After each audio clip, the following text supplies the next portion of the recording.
Si est-il la fin d'un cauchemar pour Brigitte Macron?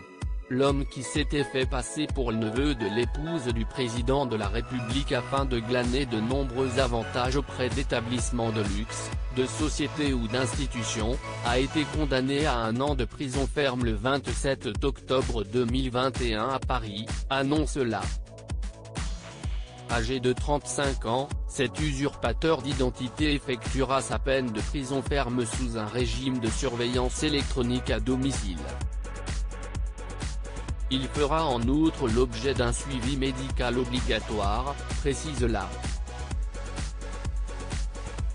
Il avait déjà fait l'objet de 17 condamnations pour des faits similaires ou proches. Le ministère public avait requis 28 mois d'emprisonnement dont 16 de prison ferme, à l'encontre du prévenu, en pointant une atteinte forte à l'image de la France. Le coupable a comparu ces mardi et mercredi devant le tribunal correctionnel de Paris, qui l'a finalement condamné à 30 mois d'emprisonnement dont 18 assortis du sursis renforcé. Le tribunal a fait le choix de sanctionner la gravité des faits et de prendre en compte votre volonté d'être pris en charge et de bénéficier d'un suivi qui s'inscrit dans la durée, a déclaré la présidente de la 13e chambre correctionnelle.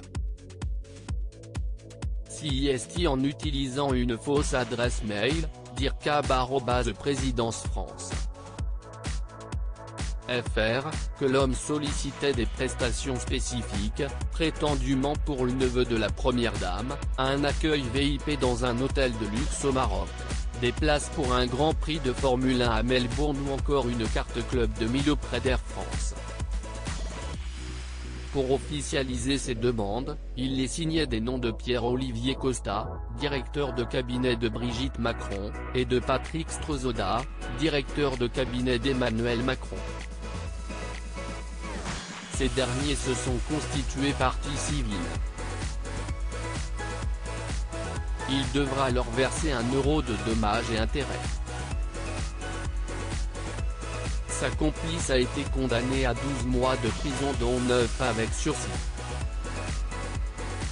Arrêté en avril 2018, le malfaiteur a reconnu avoir une fascination pour les titres, qualités, grades de personnalité publique ou ayant un certain pouvoir. L'avocat de la défense, Maître Zagouri, a regretté l'absence d'une expertise psychiatrique approfondie, plaidant notamment la nécessité de s'interroger sur le pourquoi. Le risque de réitération ne dépend pas de la reconnaissance des faits. Il dépend de la compréhension de la mécanique du passage à l'acte, a-t-il plaidé. En effet, le prévenu a assuré qu'il n'avait pas agi pour l'argent ou pour faire du tort, mais pour le statut, le prestige, les privilèges. Il avait été qualifié, dans le rapport psychologique, de menteur pathologique et de mythomane affabulateur, sans pour autant conclure un trouble psychiatrique avéré. En 2016, il s'était déjà fait passer pour le fils d'un ministre de François Hollande.